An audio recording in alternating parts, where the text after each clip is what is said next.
നേർവേദി പ്രഭാഷണ പരമ്പരയിലേക്ക് ഏവർക്കും സ്വാഗതം. സുവിശേഷകൻ കുഞ്ഞുമോൻ തോട്ടപ്പള്ളി ഇപ്പോൾ നിങ്ങളുമായി ദൈവവചനം പങ്കുവെക്കുന്നു. ശ്രദ്ധിച്ചാലും.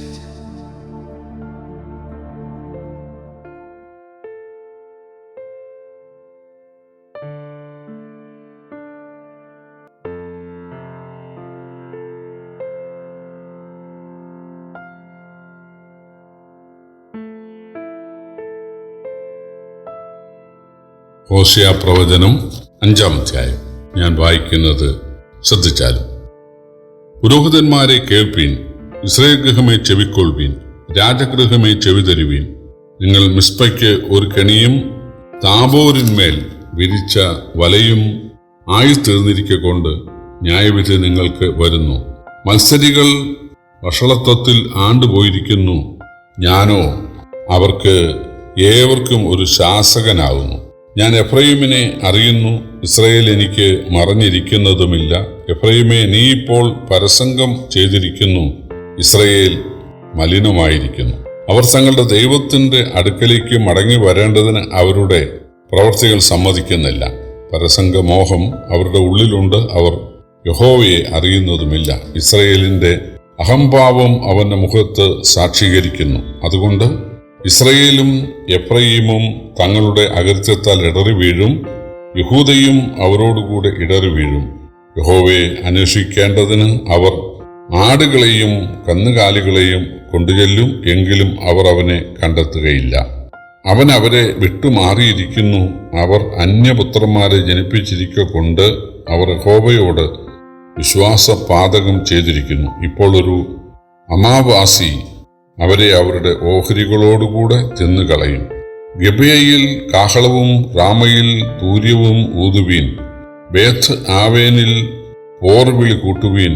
ബെന്യാമീനെ, നിന്റെ പിറകെ വരുന്നു. ശിക്ഷാദിവസത്തിൽ എഫ്രയീം ശൂന്യമാകും. നിശ്ചയമുള്ളത് ഞാൻ ഇസ്രായേൽ ഗോത്രങ്ങളുടെ ഇടയിൽ അറിയിച്ചിരിക്കുന്നു. യഹൂദാ പ്രഭുക്കന്മാർ അതിർമാറ്റുന്നവരെ പോലെ ആയിത്തീർന്നു. അതുകൊണ്ട് ഞാൻ എൻ്റെ ക്രോധം വെള്ളം പോലെ അവരുടെ മേൽ പകരും. എഫ്രയീമിന് മാനുഷ കൽപ്പന അനുസരിച്ച് നടപ്പാൻ ഇഷ്ടം തോന്നിയതുകൊണ്ട് അവൻ പീഡിതനും വ്യവഹാരത്തിൽ തോറ്റവനും ആയിരിക്കുന്നു. അതുകൊണ്ട് ഞാൻ എഫ്രയീമിന് പുഴുവും യഹൂദഗ്രഹത്തിന് ദ്രവത്വവുമായിരിക്കും. എഫ്രയീം തൻ്റെ വ്യാധിയും യഹൂദ തൻ്റെ മുറിവും കണ്ടപ്പോൾ എഫ്രയീം അശ്ശൂരിൽ ചെന്ന് യുദ്ധതൽപരനായ രാജാവിൻ്റെ അടുക്കൽ ആളയച്ച്, എങ്കിലും നിങ്ങളെ സൗഖ്യമാക്കുവാനും നിങ്ങളുടെ മുറിവ് പൊറിപ്പിപ്പാനും അവന് കഴിഞ്ഞില്ല. ഞാൻ എഫ്രയീമിന് ഒരു സിംഹം പോലെയും യഹൂദഗ്രഹത്തിന് ഒരു ബാലസിംഹം പോലെയും ഇരിക്കും. ഞാൻ തന്നെ കടിച്ചു കീറി പൊയ്ക്കളയും. ഞാൻ പിടിച്ചുകൊണ്ടുപോകും, ആരും വിടുവിക്കുകയുമില്ല. അവർ കുറ്റം ഏറ്റുപറഞ്ഞ് എൻ്റെ മുഖം അന്വേഷിക്കുവോളം ഞാൻ മടങ്ങിപ്പോയി എൻ്റെ സ്ഥലത്തിരിക്കും. കഷ്ടതയിൽ അവർ എന്നെ ജാഗ്രതയോടെ അന്വേഷിക്കും. വടക്കേ രാജ്യമായ ഇസ്രായേലിന് തുല്യം തെക്കേ രാജ്യമായി യഹൂദയും വീണ്ടും ദൈവ നിഷേധവും വിഗ്രഹാരാധനയും ചെയ്ത കാര്യമാണ് 5-ാം അധ്യായം വിശദീകരിക്കുന്നത്. പുരോഹിതന്മാരും രാജഗൃഹത്തിൽപ്പെട്ടവരും വഷളന്മാരായിരിക്കുന്നുവെന്നാണ് ആദ്യ 4 വാക്യങ്ങൾ. 5-ാം വാക്യം പറയുന്നത് ഇസ്രായേലിന് തുല്യം യഹൂദയും പരസംഗത്താൽ മലിനയായിരിക്കുന്നു, അന്യപുരുഷന്മാരെ ജനിപ്പിച്ചിരിക്കുന്നു. ചില തലമുറകളായി അവർ പാപത്തെ സ്നേഹിക്കുന്നുവെന്നർത്ഥം. നോഹയുടെ കാലത്തെ ജനത്തിന്റെ പാപം അവര് വഷളന്മാരായി മ്ലേച്ഛത പ്രവർത്തിച്ചു എന്ന് മാത്രമല്ല, അവര് ദൈവമില്ലാത്ത സ്ത്രീകളെ വിവാഹം കഴിച്ച് അങ്ങനെയുള്ള കുട്ടികളെ കൂടെ പെരുക്കാനിടയായി എന്നുള്ളതാണ്. അതുകൊണ്ട് ദൈവം അവരെ ജലപ്രളയത്താൽ നശിപ്പിച്ചതുപോലെ ഞാൻ ഇസ്രായേലിനെയും യഹൂദയെയും ശിക്ഷിക്കുമെന്നാണ് പറയുന്നത്. 6-ാം വാക്യം, എന്നാൽ അവർ ഒരു ചടങ്ങ് എന്ന നിലയിൽ യഹോവയ്ക്ക് യാഗം കഴിക്കാൻ ആടുകളെയും കന്നുകാലികളെയും കൊണ്ടുവരുന്നുണ്ട്. അത് കപടഭക്തിയാണ്, ഭക്തിയുടെ അഭിനയമാണ്. രഹസ്യമായി വിഗ്രഹാരാധനയും ദുർമന്ത്രവാദവും ലക്ഷണവും ആഭിചാരവും നടത്തുന്നവർ പരസ്യമായി കാണിക്കുന്ന ഒരു മതചടങ്ങ് മാത്രമാണിത്. കർത്താവ് പറഞ്ഞു, ഈ ജനം അതരം കൊണ്ട് എന്നെ ബഹുമാനിക്കുന്നു, അവരുടെ ഹൃദയം എന്നെ വിട്ട് അകന്നിരിക്കുന്നു. മാനുഷകൽപ്പനകളായ ഉപദേശങ്ങളെ അവർ അനുസരിക്കുന്നതുകൊണ്ട് എന്നെ വ്യർത്ഥമായി ഭജിക്കുന്നു. ശമര്യക്കാരെ കുറിച്ച് പഴയ നിയമത്തിൽ എഴുതിയിട്ടുള്ളത് അവർ യഹോവയെ ഭജിക്കുകയും വിഗ്രഹങ്ങളെ സേവിക്കുകയും ചെയ്തു എന്നാണ്. കർത്താവിൻ്റെ അടുക്കൽ മനസാന്തരപ്പെട്ടു എന്ന് പറഞ്ഞ് വന്ന പലരെയും കർത്താവ് അംഗീകരിച്ചില്ല.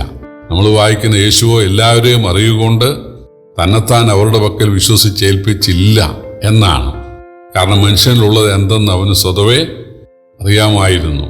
പ്രിയപ്പെട്ടവരെ, സർവജ്ഞാനിയായ ദൈവമാണ് നമ്മുടെ ദൈവം. നമ്മുടെ ആരാധന ചടങ്ങുകളല്ല, നമ്മുടെ വഴിപാടുകളല്ല വേണ്ടത്. മറിച്ച് ദൈവത്തെ ഭയപ്പെട്ടുള്ള ഒരു രഹസ്യ ജീവിതമാണ് നമുക്കാവശ്യം. അങ്ങനെയുള്ളവരെ ദൈവം അനുഗ്രഹിക്കും. ദൈവം അവരെ വീണ്ടും ശത്രുക്കളാൽ ദുർബലരാക്കാൻ, അതുപോലെ അവർക്ക് നാശം ഭവിക്കാൻ ഇടയാക്കി എന്നാണ് 7 മുതൽ 11 വരെയുള്ള വാക്യങ്ങൾ. 12-ാം വാക്യം, ഇസ്രായേൽ ഒരു പുഴു പോലെ, അതുപോലെ യഹൂദ ദ്രവത്വം പിടിച്ചതുപോലെയാകും. അവർ അശൂർ തുടങ്ങിയ രാജ്യങ്ങളെ ആശ്രയിക്കുമെങ്കിലും ആരും അവരെ രക്ഷിക്കാൻ തയ്യാറാകുകയില്ല എന്നാണ് അതിൻ്റെ 13-ാം വാക്യം. ദൈവം ഒരു സിംഹത്തെ പോലെ അവരെ നേരിട്ട് അവരെ മുറിപ്പെടുത്തും, വേദനപ്പെടുത്തും എന്ന് പറഞ്ഞാണ് ഈ അധ്യായം അവസാനിപ്പിക്കുന്നത്. പ്രിയപ്പെട്ടവരെ, ദൈവം അവരോട് പല പ്രാവശ്യം ക്ഷമിച്ചതാണ്.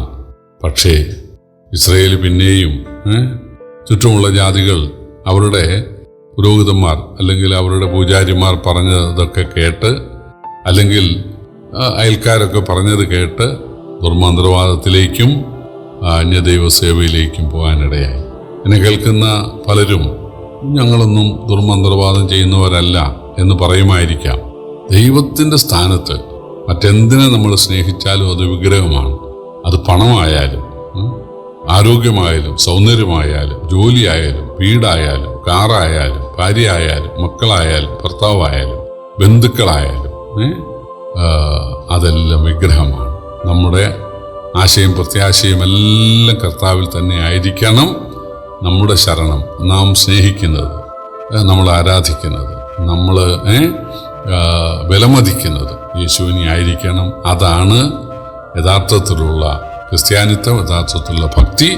കർത്താവ് നമ്മെ സഹായിക്കട്ടെ. കർത്താവിൻ്റെ വലിയൊരു നാമം വാഴ്ത്തപ്പെടുമാറാകട്ടെ.